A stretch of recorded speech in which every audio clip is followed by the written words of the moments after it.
यहाँ सब ऐसा माहौल है। फिर धीरे धीरे बोलने लगा कि भाई यहाँ जब मेरे स्कॉलरशिप का फॉर्म भरा मैंने, उसके बाद सब दोस्तों को पता चला, तो मेरे सब दोस्त का व्यवहार बदल गया है। मेरे साथ ढंग से बातें नहीं कर रहे।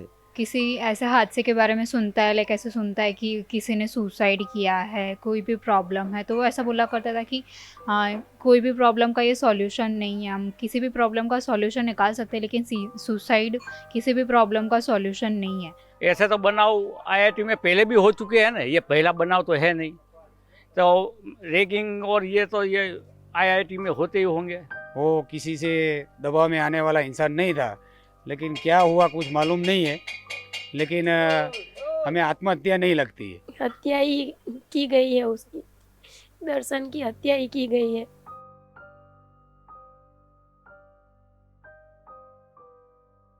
मुंबई आईआईटी में पढ़ाई करने वाले दर्शन सोलंकी की मौत 12 फरवरी को 7वीं मंजिल से गिरने के बाद हो गई। पहले कहा गया कि आत्महत्या है, लेकिन कोई आत्महत्या का नोट बरामद नहीं हुआ। परिजनों का कहना है कि आत्महत्या नहीं, हत्या है। परिजन आरोप लगा रहे हैं कि दर्शन को उनकी जाति की वजह से परेशान किया जाता था। दरअसल दर्शन दलित समुदाय से ताल्लुक रखते हैं और वो अहमदाबाद के उत्तम नगर के रहने वाले हैं। न्यूज लॉन्ड्री की टीम यहाँ पहुंची और ये जानने की कोशिश की कि कैसे वो यहाँ से आईआईटी पहुंचे थे। एक बार नहीं, उन्होंने आईआईटी की परीक्षा 2 बार पास की थी, क्योंकि उनको आईआईटी मुंबई में केमिकल्स की पढ़ाई करनी थी। 12वीं में था तब उसको एडमिशन नहीं मिल रहा था आईआईटी में, बॉम्बे में केमिकल में, सिविल में मिल रहा था।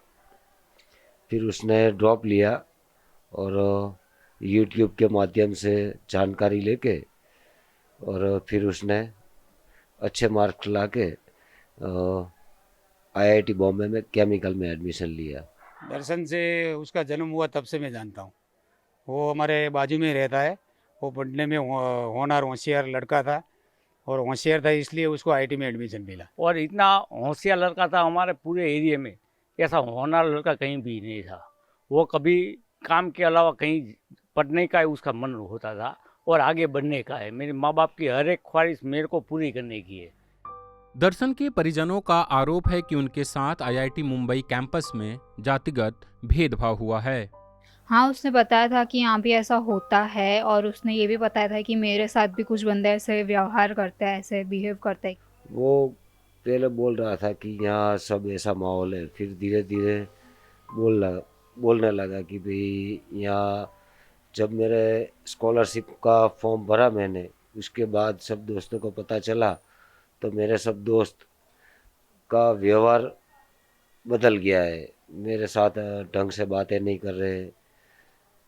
कुछ मैं पूछता हूँ तो उसका जवाब अच्छी तरह से नहीं देते, मेरा मजाक उड़ाते हैं। तो वो फिर ऐसा बोलता था कि मैं यहाँ पढ़ने आया हूँ, तो ये तो मैं कर लूँगा टॉलरेट कुछ भी करके, लेकिन मुझे तो यहाँ पढ़ने आया हूँ तो 4 साल, मुझे सिर्फ 4 साल बिताना है। मेरे भतीजी का बर्थडे था, उसको विश किया और 2 दिन बाद में उसको लेने जाने वाला था, तो वो बहुत खुश था। वो बोल रहा था कि आप जल्दी आना लेने को, और हम वहाँ सब बुआ के पास जाएंगे, उनको हमारे घर पे बुलाएंगे, सब मौज करेंगे, ऐसे बात कर रहा था। मज़े में था वो। रात को मुझे पता चला और तब मैं सो रही थी और मेरे घर से अचानक से आवाज़ आई रोने की। तो मैं उठी और मैं बाहर निकली कि कहाँ से आवाज़ आ रही है रोने की। तो मैं यहाँ आई और यहाँ सब रो रहे थे। तो मैं सबसे पूछने लगी कि क्या हुआ है, लेकिन फिर भी मुझे कोई बता नहीं रहा है। सब रोए जा रहे हैं, रोए जा रहे हैं। फिर मैंने बोला कि कोई बताओ, मुझे कुछ हो रहा है। तो मैं बोला कि ऐसा ऐसा हुआ है। तब तो मेरी कंडीशन कुछ, लाइक मेरा पूरा बॉडी मेरी कांपने लगी और मुझे पता नहीं चल रहा था मैं क्या करूँ क्या नहीं। वो डीन ने मेरे को फ़ोन किया, करीबन 2:30 बजे फ़ोन किया उसने। वो बोले कि दर्शन का एक्सीडेंट हुआ है। तब तब तो मुझे ऐसा ही लगा कि एक्सीडेंट हुआ होगा।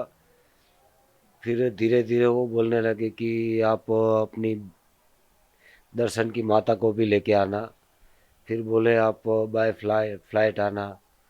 ऐसी सब बातें सुन के मुझे पता चला कि नहीं, कुछ तो अनहोनी हुई है, कुछ बड़ा हादसा हुआ है। दर्शन के परिजनों और आसपास के लोगों का मानना है कि वो आत्महत्या नहीं कर सकता। ये लोग हत्या की आशंका भी जता रहे हैं और मांग कर रहे हैं कि इस एंगल से भी जांच होनी चाहिए। वो लाइक ऐसा बंदा था कि अगर वो किसी ऐसे हादसे के बारे में सुनता है, लाइक ऐसे सुनता है कि किसी ने सुसाइड किया है, कोई भी प्रॉब्लम है, तो वो ऐसा बोला करता था कि कोई भी प्रॉब्लम का ये सॉल्यूशन नहीं है, हम किसी भी प्रॉब्लम का सॉल्यूशन निकाल सकते हैं लेकिन सुसाइड किसी भी प्रॉब्लम का सॉल्यूशन नहीं है। ये तो कहानी बनाई है उन लोगों ने, वो ऐसा कर ही नहीं सकता। मेरा लड़का कैसा है मुझे नहीं पता होगा। उसने मदद भी मांगी थी, जिन लोगों की मदद मांगी थी उसने भी उसको कुछ जवाब नहीं दिया। मदद करनी चाहिए ना उसको। जो SC/ST वो अंदर एक इंस्टीट्यूट हुआ करता है, वहाँ उसने हेल्प मांगी थी। वहाँ शायद उसने कंप्लेन भी की थी कि उसके साथ ऐसा होता है, लेकिन मुझे नहीं पता कि लाइक उन्होंने कुछ कार्यवाही की है या नहीं की है। पता नहीं अब क्या हुआ होगा, वो हमें भी पता नहीं है। वो हम बोल रहे हैं कि उसकी जांच करें कि 1 घंटे में ऐसा क्या हुआ कि दर्शन को ऐसा करना पड़ा, या फिर किसी ने ऐसा दर्शन के साथ किया है। 1 घंटे में तो मुझे ऐसा नहीं लग रहा कि वो दर्शन ऐसा कर सकता है। मेरा भाई ऐसा था ही नहीं, लाइक वो कभी सुसाइड नहीं कर सकता। ऐसा किसी के दबाव में आ गया हो, किसी ने जातिवाचक शब्द भी बोले होंगे, तो इसके लिए भी कुछ दबाव में आकर, प्रेशर में आकर भी किया होगा उसने। वो किसी से दबाव में आने वाला इंसान नहीं था, लेकिन क्या हुआ कुछ मालूम नहीं है। लेकिन हमें आत्महत्या नहीं लगती है। हत्या ही की गई है उसकी, दर्शन की हत्या ही की गई है। हमको दर्शन की बॉडी नहीं दिखाई, कुछ ऐसा दिख ही नहीं रहा था कि दर्शन 7वें मंजिल से गिरा है, उसको किसी ने मारा है। उसकी वजह से भी लगता है कि उसने आत्महत्या नहीं की है। IIT में पहले रोहित वेमुला का भी हुआ है, पायल तड़वी का भी हुआ है, ऐसा थोड़ी है। ऐसे तो बनाव IIT में पहले भी हो चुके हैं ना, ये पहला बनाव तो है नहीं। तो रैगिंग और ये तो ये IIT में होते ही होंगे। पढ़ने के लिए तो बहुत खुश था वो, उसने बड़े बड़े उसने सपने देखे थे। मैं मेरे पापा का नाम रोशन करूँगा, मेरे दादा का नाम रोशन करूँगा।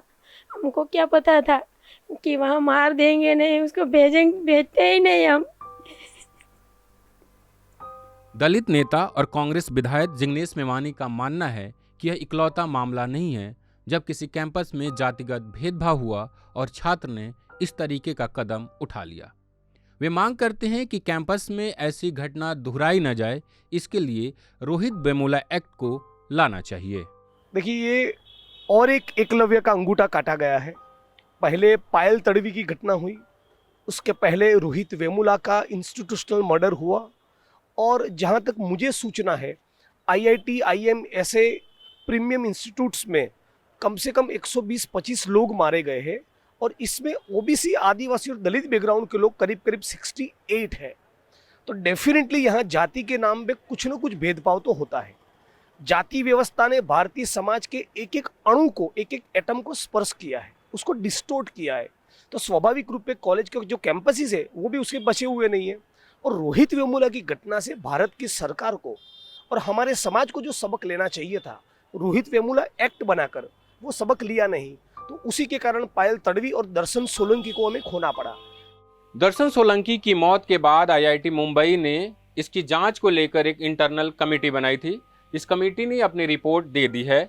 कमेटी की रिपोर्ट के आधार पर इंडियन एक्सप्रेस ने 6 मार्च को एक खबर प्रकाशित की। इस खबर में बताया गया कि कमेटी ने यह पाया कि सोलंकी की मौत जातिगत भेदभाव के कारण नहीं हुआ, उनका परफॉर्मेंस खराब था।